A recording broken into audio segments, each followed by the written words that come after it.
Welcome back, guys, gals, and non-binary pals, for the latest episode of Dick Rogers, Space Detective. Let me get you up to speed.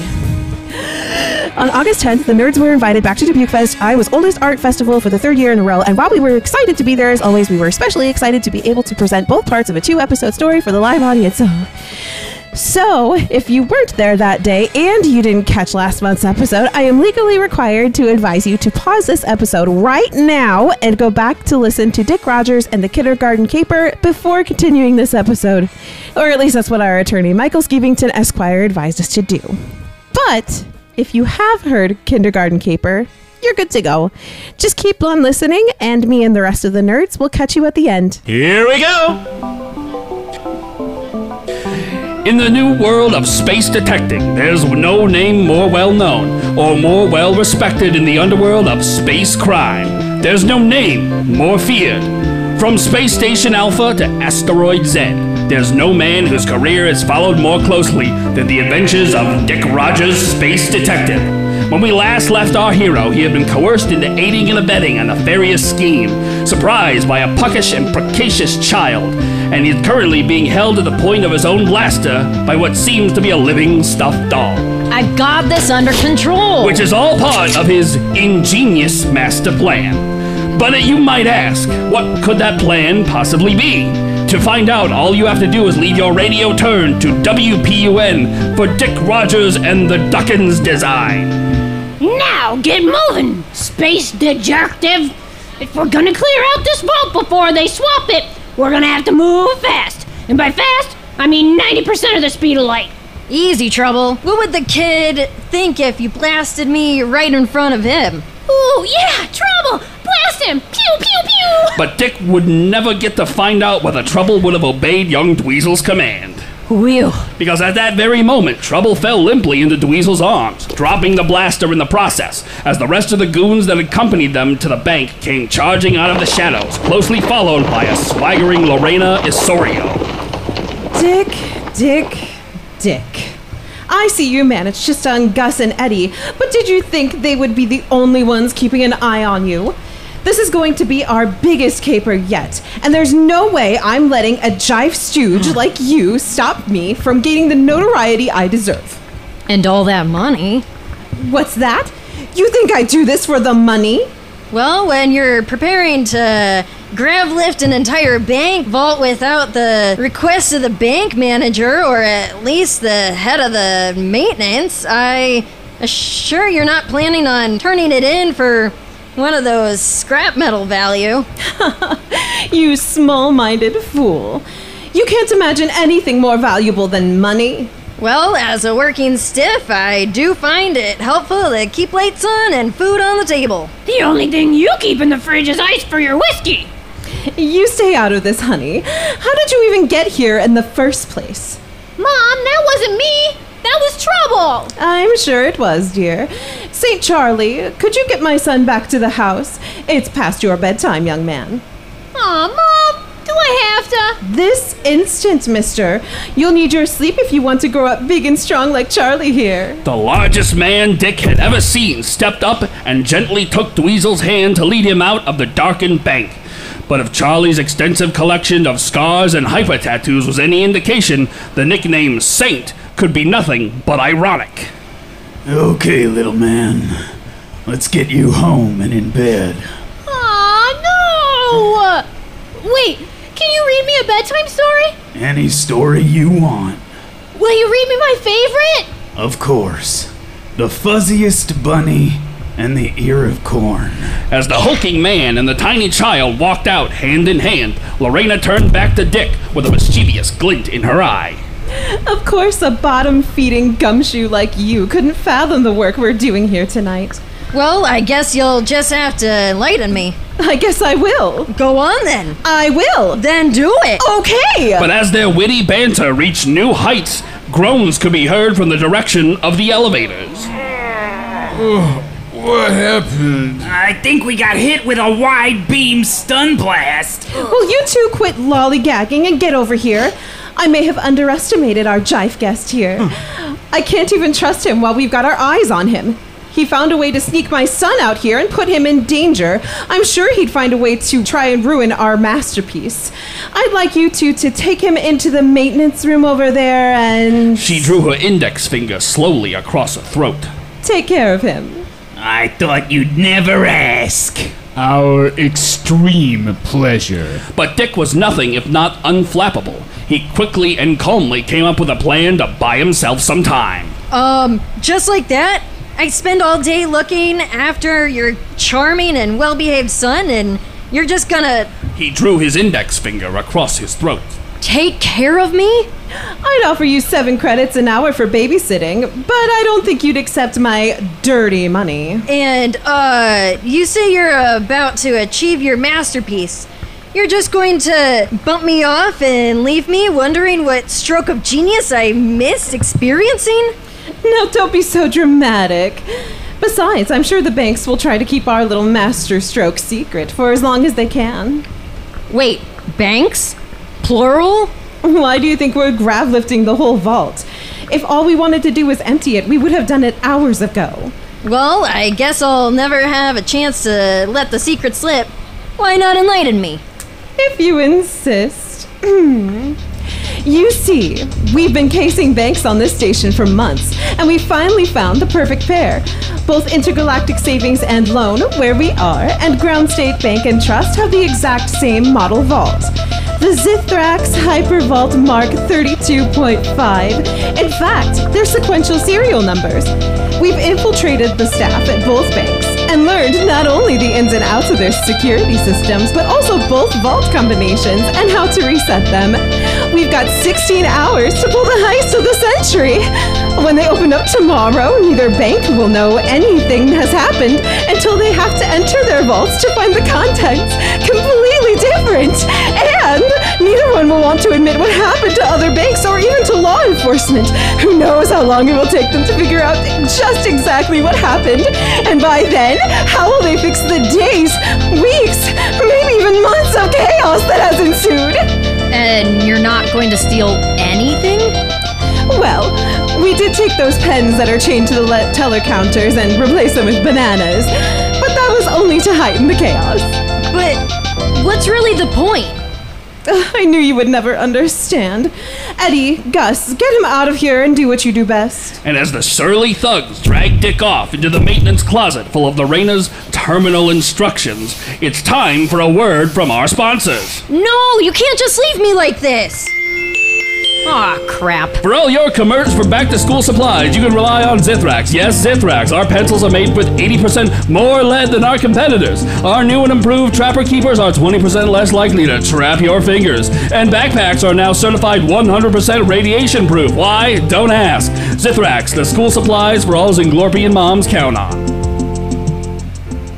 We enter a dark and musty maintenance closet to find Dick strapped with tape to an improvised seat made of a mop bucket being loomed over by Gus the Strangler, while patient Eddie busies himself bending over a duffel bag in the corner. I've been waiting for this all day. Have I really been that much of a bother? Don't flatter yourself, Space Detective. There's nothing Gus likes better. Oh no! Whereas, based on your nickname, I'm sure you're not in a hurry to make any rash decisions. How does a man in your line of work end up with the nickname Patient Eddie anyway? Eddie stood up from his work in the duffel bag, and there was enough light just for a moment to see Eddie's eyes light up. Well, years ago, before I worked for Lorena, I had a boss who was a real nightmare. I'm sure you know the type. Always micromanaging you, but then they get on your case for not working independently. Reminds me of my chief. I'm sure. Anyway, one time I was supposed to dispose of some surplus organic matter, and the boss had a few quantum pigs for that purpose. Now, I had already disassembled the waste, and I was feeding the pigs, and the boss comes out and starts telling me how I'm screwing it up. Now, it tended to get real slippery in the pig pen, and I could clearly see that the boss was wearing the wrong shoes because he was sliding all over. I knew it was just a matter of time before he lost his footing and fell over, so each time he asked me if I got it yet, I said, I guess I don't. Could you show me again? And when he finally fell, I knew just where to dump what was left of the bucket. That was a pretty crazy feeding frenzy. Then I just had to wait and make sure there was nothing identifiable. Dear Lord, and that's how you got your nickname, Patient? I can't imagine how Gus got the nickname the Strangler. It's actually a really cute story. I do a little crochet in my free time, and when I first started working for Lorena, it was just before Christmas. I thought, why don't I whip up some matching scarves for the whole gang? But I forgot to wash the wool to shrink it before I started. Then I guess Taxidermy Tim was wearing his on a rainy night, and when he came into the warm building, it started shrinking down a little bit, and he was joking with the guys that I was trying to strangle everyone. But Dick never got to hear the end of that charming anecdote, because as Gus was speaking, he noticed a small figure moving behind the goons, and suddenly the whole closet lit up with blaster light. Trouble, is that you? Who else do you know that's 2.5 feet tall with this impeccable fashion sense? I'm so glad to see you. Those two are going to Dick slowly drew his finger across his neck. take care of me. Yeah, it's not really what you think, but anyway, I was... Trouble flourished their blaster. Took care of him instead. You have that thing set to stun, right? Sure. My blaster usually leaves burn marks like that on stun. It's just superficial. Anyway, we'd better get out of here before those other goons come looking for these two, who, as I said, definitely are only stunned. Sure. I guess we've got no other option than to scram out of here. And scram they did. They managed to make it to the stairs without being spotted by any members of the Irisorio gang and started climbing to freedom. So while they ascend a boring stairwell accompanied by nothing but Dick's heavy breathing, Hey! you'll be enjoying this message from our sponsors. It's time to suck the D. That's right, Zithrax Dehydrated Water, the best drink to quench your thirst on a hot day. Zithrax had patented system of taking dehydrated water and triple hydrating it. Not to be used internally, Zithrax D may cause internal combustion. Be sure to make every day a D-Day. We return with Dick and Trouble as they exit the intergalactic savings and loan into the broad simulated daylight. We need to get back to headquarters. Jeff headquarters? Good one. Now I've got a little organization of my own. Where's your hover car? I think it's still on Tempest Array. I guess we'll have to take the hover streetcar then, which means I'll have to pretend to be a toy again. You'll have to carry me. I don't know. I think I'll feel a little foolish carrying a stuffed doll onto the hover streetcar. Well, you've got exactly 15 seconds to get over it. Here comes the 355 logo. Oh, and don't forget, I may look like a toy, but I've got a blaster right here that has your name all over it. Just as Trouble had said, the hover streetcar pulled up to the curb with its door just feet away from the pair.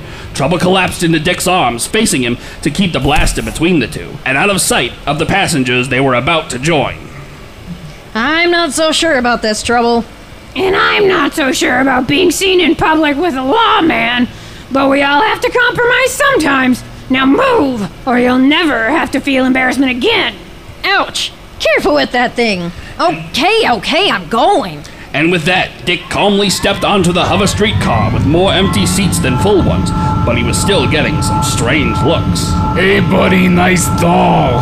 Yeah, what are you? Desperately clutching for a false sense of security in an unsecure world? No, it's for my, niece. Yeah, it's her birthday today, and, we're having a party. That's actually sweet, but how come it's not wrapped? On my planet, if someone shows up to a birthday party with an unwrapped gift, it means someone at the party won't be around for next year's party. No, of course I'm going to, wrap it. I've got a couple hours before the party. How old's your niece? She's, 14. Don't you think she's a little old for a stuffed alien doll? She wants to become a toy maker when she grows up, so she's always looking for interesting examples, so she can learn from. She could certainly learn a few things from this doll. Hey, who said that? I feel like that had sinister overtones. Mind your own business, pal.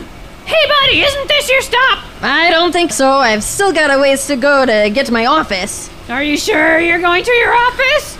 Awful nosy, aren't you? Suddenly, Dick felt the blaster digging into his ribs. You're right, helpful stranger. I needed to get off here at this, Dick saw that the hover streetcar was pulling up to the front of a toy shop. toy shop. I need to get her another toy. And before anyone could ask any other questions, Dick hopped down. He seemed like a very considerate uncle. I ain't too sure about that doll, though. As Dick approached the toy shop, Trouble piped up. No, not through the front. Go around back, through the alley. Dick complied, turning into a narrow passageway lined with brightly colored trash. There's no way this is a real toy shop. What is it? For that matter, you're no doll. What are you? You humans, you barely reach the edge of your own solar system and you think you know everything. I'm a Dukkan. We come from a planet about 13 light years from here. How come no one has ever heard of your species? You may not realize this, but most other species are kind of afraid of humans. Your history, your adaptability. The closest comparison I can give you is fictional trolls in your folklore. They came to the end of the alley and turned toward the building's rear door. No, when the first ship from my planet reached your solar system, we figured we'd gather some first-hand knowledge before we initiated contact officially. We've definitely used our resemblance to stuff children's toys to our advantage. Hell, we can talk right to your kids and your adults never seem to believe it. You assume we must be imaginary friends. That's diabolical. Coming from you, I'll take that as a compliment. Trouble entered a code on the lock next to the door, and the unlikely pair entered a large stock room that did in fact contain back stock of toys, but also tools and implements that could only be seen as toys to the most twisted of imaginations. There were also some other figures who could only be Trouble's organization. They appeared to be the two other Dukkans and a Zinglorpian. This is the gang. This here's Red. Trouble pointed out a yellow Dukkan with long spindly arms and legs and a bushy mustache. Hey, then there's Trixie. The other Dukkan, who was bright blue and looked all the world like someone had sewn up a muscular baby doll. Nice to meet you! And Blognar. This was the Zinglorpian, who to most humans always brought to mind a huge pill bug walking upright on its rearmost legs. Blognar, how many times do I gotta tell you, turn on your translator chip? Sorry, boss. What's with the human? Well, to be honest, he was my ticket out of a bit of a sticky situation. What gives? With spilling the beans about us! And if I'm not mistaken, that man is wearing the bland suit and shabby shoes of a gift space detective. It's fine, you guys. I've got a plan. Okay. Then spill it. All right. So the Irrisorios are planning on switching the vaults at Intergalactic Savings and Loan and Ground State Bank and Trust. But what we're going to do is empty both the vaults while they're at it. What about the safety deposit boxes? Blargnar, were you able to make a deal with that gentleman I put you in touch with?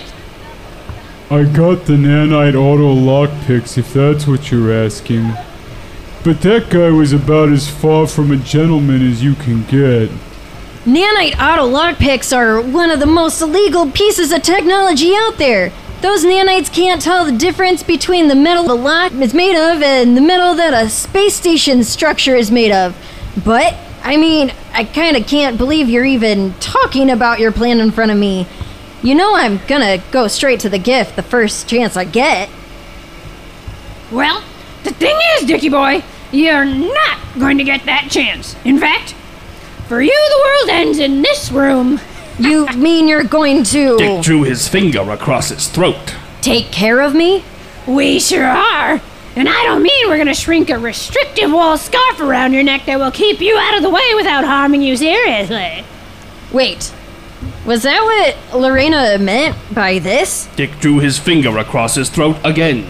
Gesture? Oh, Dick, those jokers are pussycats compared to us. Egads! Dick thought he was home free, but it turns out he escaped a fairly safe frying pan directly into a raging inferno. Ooh. How will Dick escape this predicament? We all have to find out after this commercial break.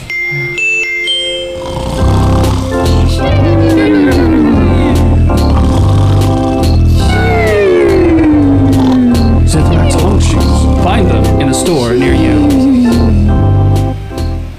As we rejoin Dick, we find him in a sadly compromising position. His arms and ankles tied and propped up under a Rube Goldberg machine of death. You'll never get away with this. If you kill me here, the gift will be all over you like quality breakfast nutrition on Kellogg's cornflakes.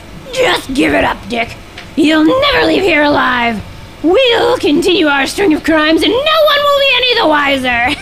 Heck, when they find your body, it'll look like a simple accident. With my arms and legs tied, it'll look like an accident?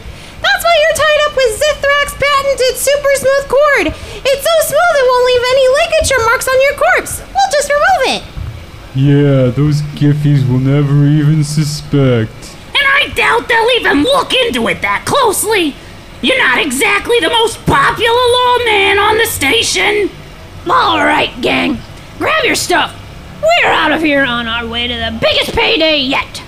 And with that, the motley crew of criminals grabbed duffel bags and cases while Trouble lit a candle underneath a jump rope that had been strung across the room. Once the rest of the gang had exited the building, Trouble couldn't resist getting in one more taunt. Au revoir, Mr. Rogers. Oh, wait. We won't be meeting again.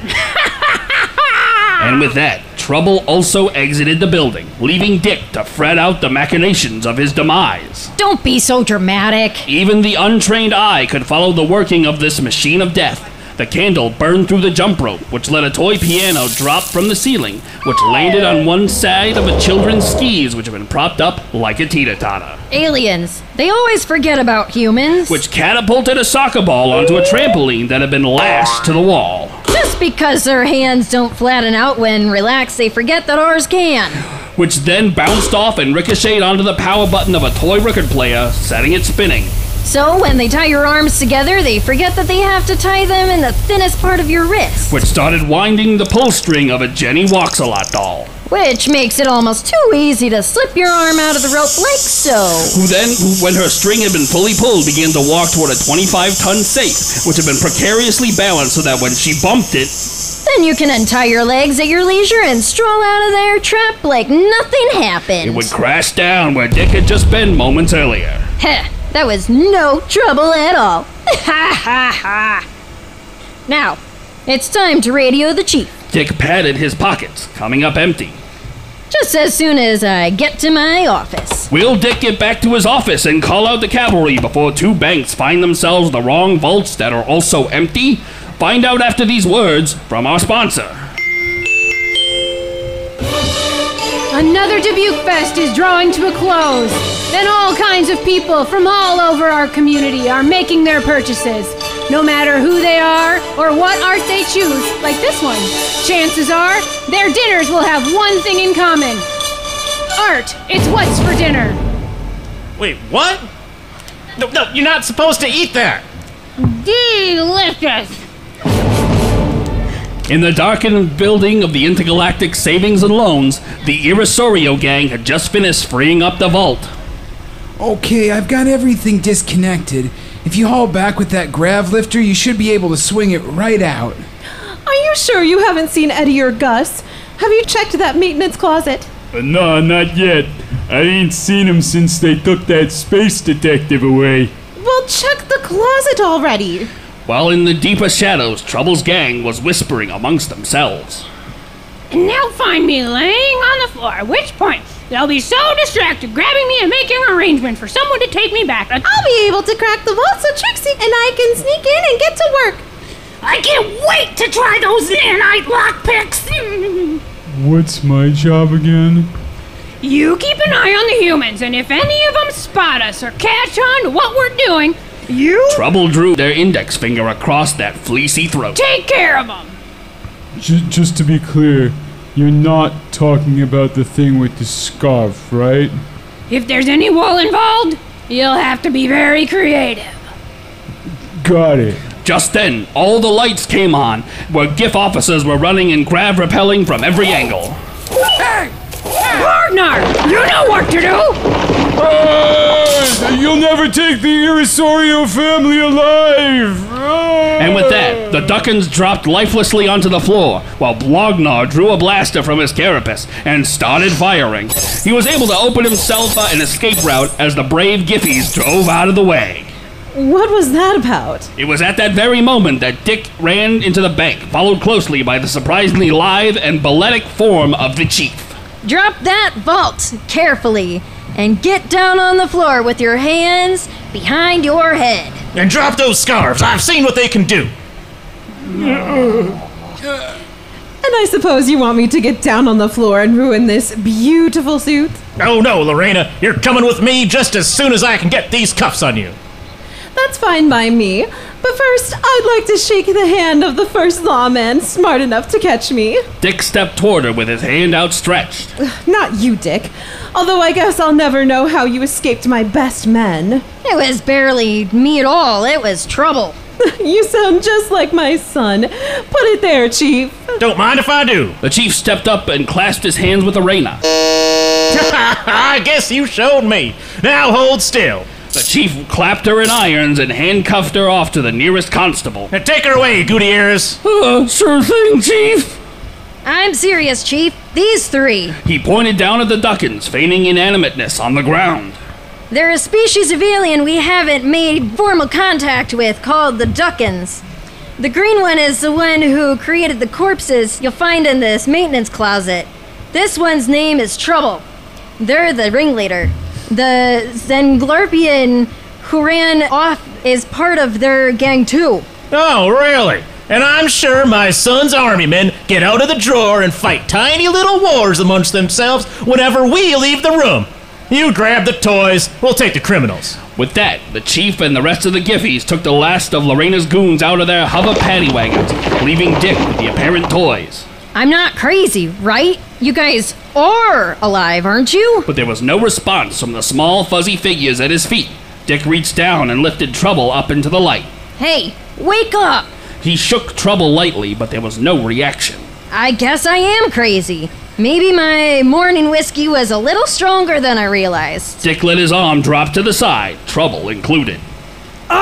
Stop, I give! I'm real! Now put me down, I think I'm gonna hurl! I don't think I've ever been so happy to have someone threaten to vomit on me. Dick let Trouble down as the other Duckans placed themselves off the floor. I thought those flatfoots would never leave. Boss, we should probably book it out of here ourselves. Yeah, you two get gone. I'll have a word with our new friend here. Okay, we'll see you later, As they boy. padded off on their soft feet, Trouble motioned for Dick to come along and slowly followed behind the others. I'm not sure how you're even alive. I couldn't have gotten out of that trap I left you in. Well, you might be surprised at what I'm capable of. Sure. Anyway, let's call it a truce for now. You don't tell anyone about us, and we won't pay you a visit some dark night with blasters. It's a deal, you weird little thing. All right, see ya. And Trouble walked out into the space station's simulated evening while Dick got ready to head back to his office. Hey, where's my hover car? Ah, crap. It's still on Tempest Array, isn't it? It is! And so we've reached the end of today's adventure of Dick Rogers, Space Detective. Will Dick and Trouble cross paths again in the future? Find out. You'll have to just keep tuning in each week. Same space time, same space channel. And that's our show! We hope you've had as much fun as we have. If you did and want to experience more adventures of Dick Rogers, Space Detective, you can find us at your favorite podcast app, or even your least favorite one. Hit him with the handles, Mike. We're on Facebook at Dick Rogers Pod, on Instagram at Dick Rogers Space Detective, and Twitter at Rogers Space. And you can join the nerds on Patreon at patreon.com/space_detective. Thanks for coming out, everybody. This episode's nerds are Angela Ventris as Eleanor and Trouble, Michael Storm as Mike Nutley and the Chief, Brittany Stone as Evangeline, Lorena, Passenger 2, and Red, Logan Wright as Daniel, narrator, and Gutierrez, Andrea Lang as Charlotte and Dick Rogers, Jacob Herman as Philip, St. Charlie, Gus the Strangler, and Trixie, and Nicholas Johnson as Coburn, Patient Eddie, Passenger 1, and Blorgnar. Dick Rogers and the Dukkan's design was written by Nicholas Johnson and Angela Ventris. Music by Nicholas Johnson, sound design by Michael Storm, and audio editing by Nicholas Johnson.